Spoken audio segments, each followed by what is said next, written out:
Hello and welcome to the November edition of the Kushmerek Connection. Today we're in studio at FATV in the Workers Credit Union studio. And joining me today, brand new in the role, is Principal Tanya Jarrett. Thank you so much for coming in, Principal Jarrett. Thanks for having me today. Yeah, absolutely, absolutely. So exciting, a new face in the corner office at Fitchburg High School. Such a tremendous school, and excited to have you on board as the new principal, but not a stranger to the school by any means, and not a stranger to Fitchburg Public Schools. Tell us a little bit about yourself. You've been working in the school system for a while now. Yeah. Yeah, so I've been in the district for 22 years. Wow. I've been at a variety of levels, mostly middle school level in the past 6 years. This is my 6th year at the high school. I do have deep roots in Fitchburg. My grandparents on both sides were immigrants to Fitchburg, raised my parents here in Fitchburg. I was born at Burbank Hospital. Oh, you're kidding.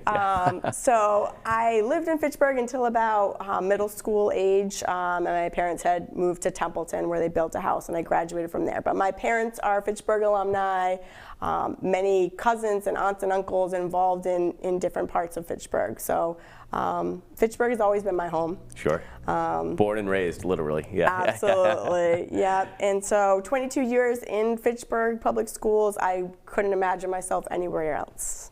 So tell us, where did you go to school, and how did you get into education to begin with? So I went to elementary school. I went to the YMCA preschool. I went to Holy Family before I moved and graduated from Narragansett. I went to college at Fitchburg State for all of my degrees, Sure. all 3 of them. So again, and you knew at that time too, education was the career track you wanted to be on. Originally, no, I didn't want to. I was surrounded by kids growing up. I'm the oldest of 5 children. So tended to be the second mom for most of the time, and really didn't want to work with kids. You were looking to escape kids. Yeah, I can't escape them. It's meant to be. But I ended up taking a semester off from college. I originally wanted to go into social work. Sure. I took a semester off for financial reasons and ended up getting a job as a paraprofessional and loved it. Yeah. And knew that's where I needed to be. Caught the bug. So it changed. Yeah, it changed my direction. Wow. And then so from there, you said, from paraprofessional all the way up to principal now, and everything in between. Everything in between. Paraprofessional. I was a Title I teacher, a special educator, regular ed teacher, assistant principal for the last couple of years at Fitchburg High, and now principal. And if you asked me 20 years ago, I would have said I would never be a principal of a school.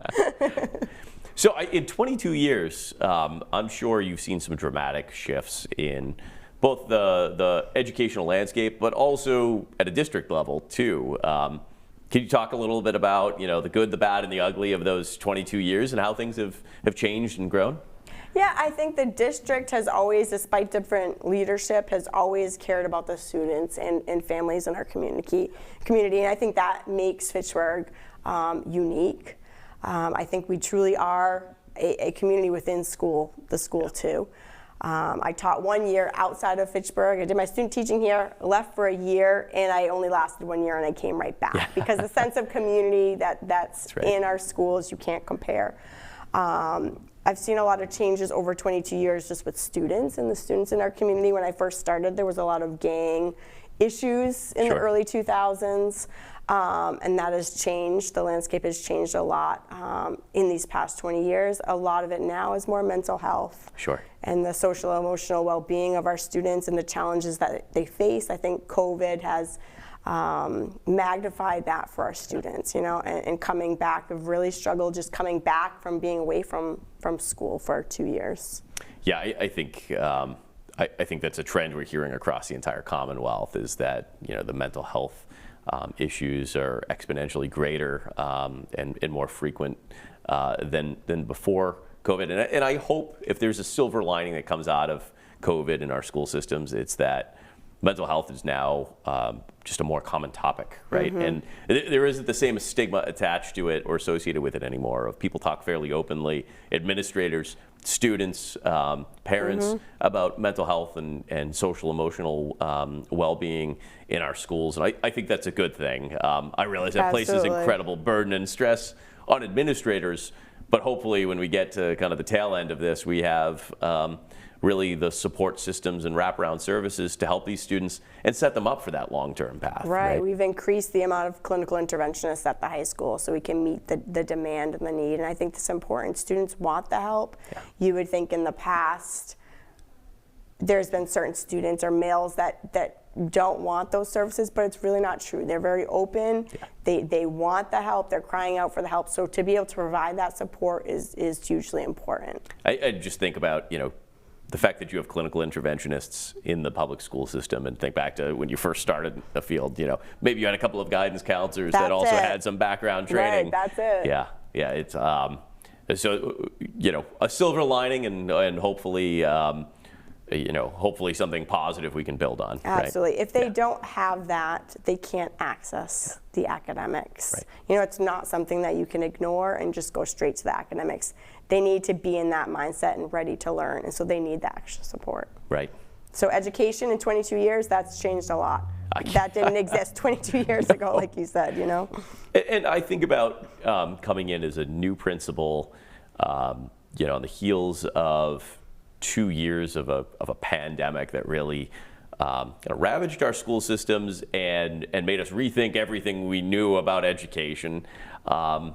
And then doing it not maybe in the same normal cycle that you would normally have. I mean, you only had a few weeks to prepare and then dive into a new school year. How has it gone so far? Right. It's been very busy, exciting and busy. There's a lot of work to be done. I think this year you feel a different sense in the building. Students are ready to be back. Yeah. I think it was a challenge the last 2 years with so many things happening and going on at their home, and then we're starting school, we're not starting school, even to start the school halfway through the year. It was hard to get into that rhythm and routine for students. Yeah. Starting from day one at the beginning of this year has made a difference for students, and you can feel it in the building. Students want to be back to school. They want to learn. They want that routine. So looking forward to a good year this year. There's an energy and a buzz. Yeah, absolutely, and teachers feel that too. Yeah. They're not tired and feeling burnt out and stressed and having to adjust and adapt constantly the last 2 years. Took a toll on the teachers as well as students. So starting off the year in a normal type of routine, it feels good. It does. I went down to the Rheingolds. Rheingold did a welcome and kind of orientation for parents and a welcome back from the summer. And it was that same feeling, I remember my first days at school as a kid, a little bit of nervous, a little bit of, oh man, summer's over. I didn't feel any of that nervousness or reluctance to go back to school. It was parents and kids and teachers all excited. It was a festive atmosphere. Absolutely. I haven't felt this way in a long time. Yes. So good to see. It's starting at elementary school, and I'm sure it trickles up from there too. Yeah, we had our first football game a couple weeks ago, and the crowd was the biggest I've seen in years and years and years. So even the community and the parents want to get back to kind of pre-COVID. That's amazing. Mm-hmm. I think about too being the new principal. You're the first female principal in the history of Fitchburg High, a 173-year history. Mm-hmm. That must be kind of humbling and nerve-wracking as well. Talk a little bit about maybe the importance of being the first. I'm extremely humbled and honored to be in that position, and pretty amazed that I'm the first after that many years. Yeah. I think it's important to have females in educational leadership. And I would say for my experience, I didn't have that growing up. It was mostly men. We do have mostly females in education as teachers. Sure. But that the higher leadership has not always been so. So I'm definitely honored, and there is some pressure in being the first female at Fitchburg High. Ever. But I appreciate this opportunity from the district, and I would say that we're pretty balanced in Fitchburg Public Schools. I think there's 4 females as principal, so I'm highly honored to have that opportunity. Oh, it's amazing. And I mean, you talked earlier about kind of your born and raised experiences as a Fitchburg native, but that also, just 2 generations back, first generation Americans, immigrants. Mm-hmm. to the country and new to Fitchburg. And I think Fitchburg, generation after generation, there's a sense of we're not only a melting pot community, but we're an accepting and welcoming community. Absolutely. And we have, with every new successive wave of immigration that comes to Fitchburg, looking back for the Germans and the French Canadians and the Finns and the Italians and the Irish.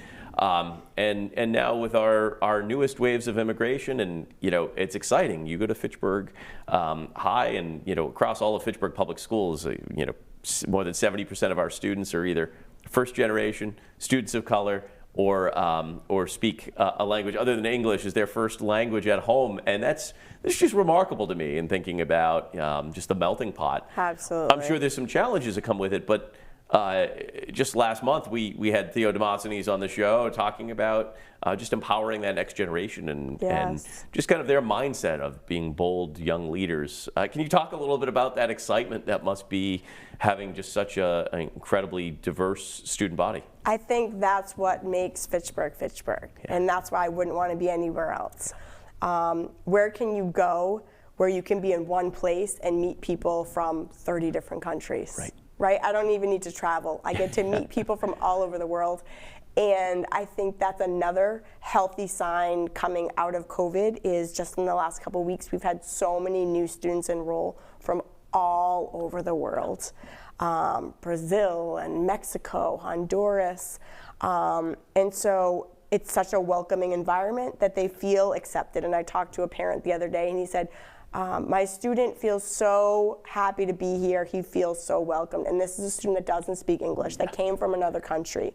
And so that tells a lot about our students and our community, that we accept and welcome everybody. And there's things to learn from all different cultures. That's exactly it. And I know the important bridge work you do and building the relationships with their parents too, and guardians, and making them feel, regardless of whether or not they're a fifth generation Fitchburg resident or a first generation American, making them feel like they're a welcome part of the high school community, and giving them what are the skill sets you need, and how can we help you to be a successful parent of a child in the school system. Absolutely.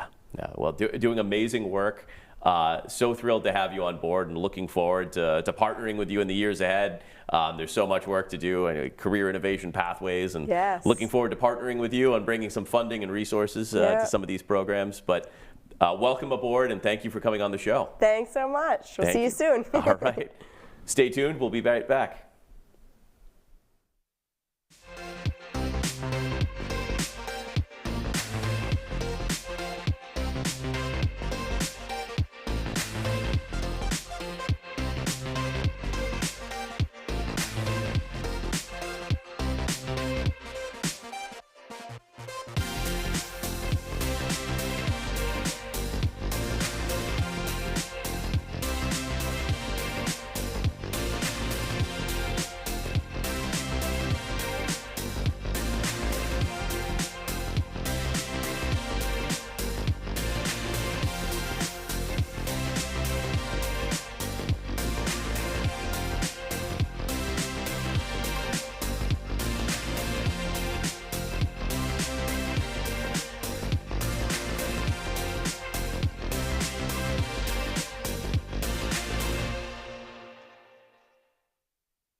I remember when. Fitchburg was the smallest town in the area, but by 1835, it had grown to be the largest town.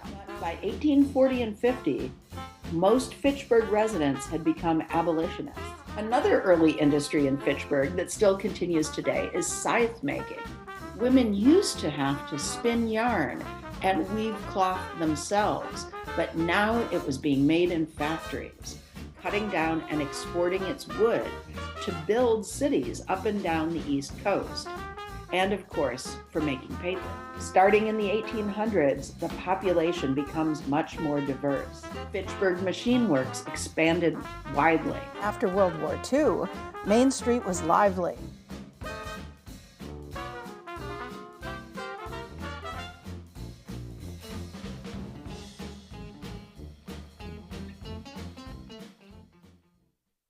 Hello and welcome back. I think my next guest doesn't require too much of an introduction, but we've got a few intros in there anyways. Sally Cragen is a city councilor at large. I almost introduced you as a school committee member, which I think so many in our community also know you as, but someone who's associated with so many different programs and activities across the city. And also we have Spencer. This is my first feline friend on the show and first feline guest. So we're blazing trails here on the Kushmerek Connection. Sally, thank you for being on the show. I'm very happy to be asked. Thank you. Yeah, absolutely. So tell us a little bit about yourself. I think there's so many who will tune in and they know immediately. Of course, I know Sally, but there's still folks who are new to the community or folks that haven't previously really engaged with the community or watched FATV, and this is a chance for them to get to know you. I know you're both from the public service perspective, but also just who you are and where did you grow up and how did you first start to get involved? Sure. Well, I grew up in Lunenburg. My mom was from Fitchburg, and her family owned Star Cleaners, which still exists. And my father was from Leominster, and his family owned Cragen & Wilkins, which was a sheet metal company, which still exists, but it exists in Texas. And so my family settled on Lunenburg as like a compromise town. My mother was a kindergarten teacher at Applewild, and my dad was a journalist, and my professional life was sort of a blend of those things. I went off to school in Boston. I became a journalist for the Boston Phoenix, many other newspapers and magazines, did a lot of radio work, moved out to Los Angeles, did television work. Always had an interest in New England, though, and my father said in a sort of cackling newspaper journalist way, when I went to Los Angeles, you can take the New Englander out of New England, but not for long. So my husband and I returned here in 2001.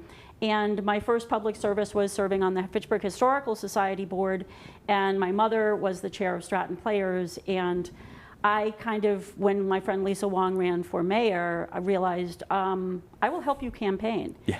And all of a sudden, I realized I'm going to run for school committee, and I have served then for 14 years. 14 years, and you're really kind of a fixture of the school committee, and really went through some tumultuous years too, some really tough budgetary years, and then the transition coming out of it and building towards really sustainable path forward for Fitchburg Public Schools.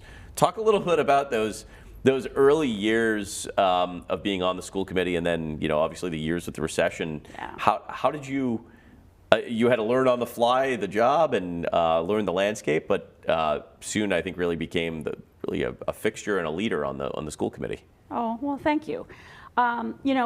It was Mayor Wong who said to me before, again, after we had prevailed in the poll in the results, would you start a building needs subcommittee? So my grandfather's business, again, sheet metal, they made boilers, they made furnaces, all of this, the company was sold shortly after I was born. So I didn't have firsthand understanding of building systems, but as a journalist, I really am interested in everything. And the fact that we started this subcommittee and we got a lot of interest from Mass School Building Authority, and again, in Massachusetts, your cities and towns, kind of on your own. You need to, if you're gonna change a building or build it, only school buildings and libraries will the state really step up and help you out. They'll give you a helping hand.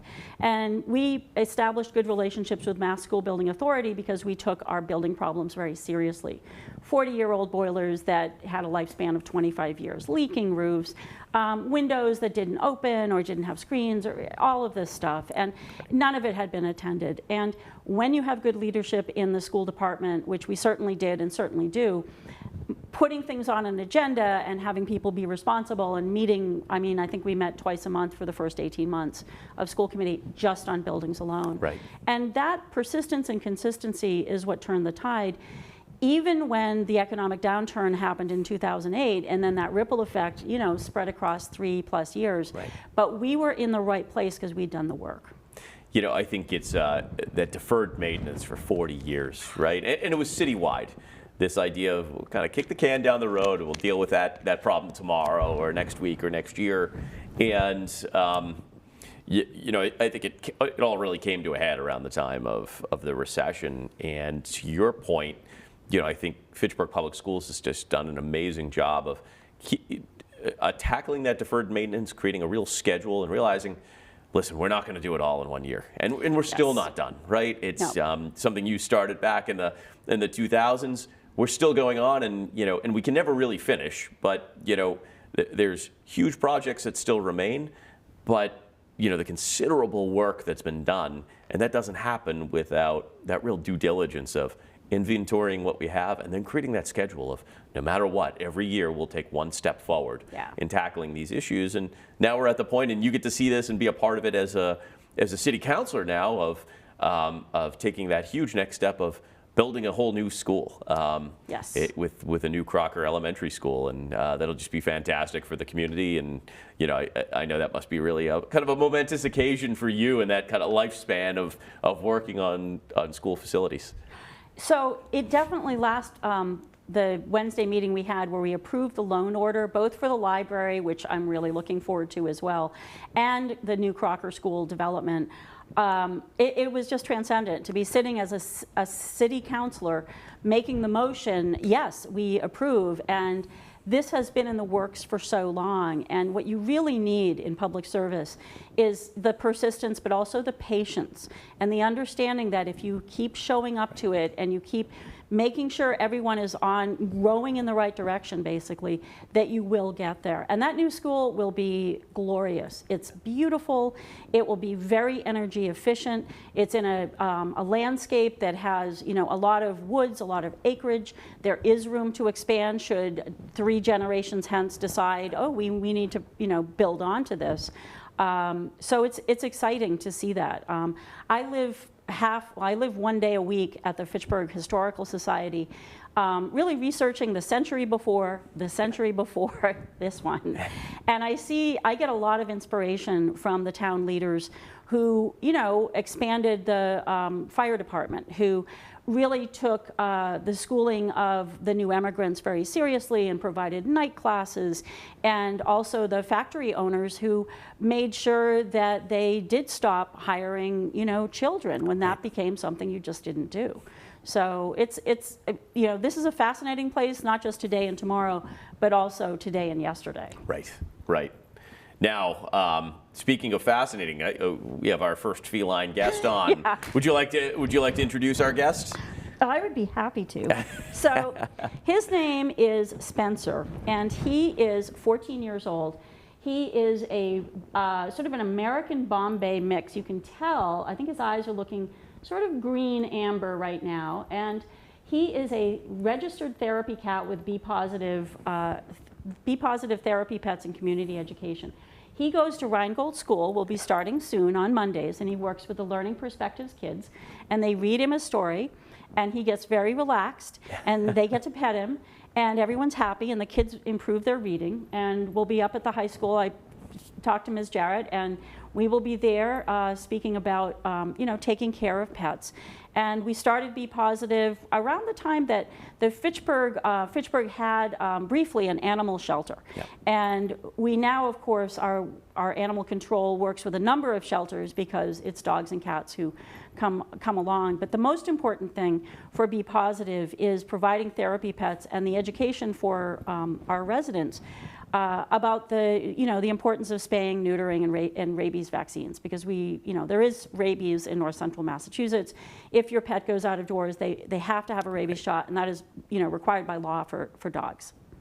So Spencer is now shifting his position, showing that he is, oh yes, he's very comfortable now. Fearless in the face of the cameras. I have 2 geriatric cats, about 17 years old. Amazing. Very fluffy and very big cats. And they shed everywhere.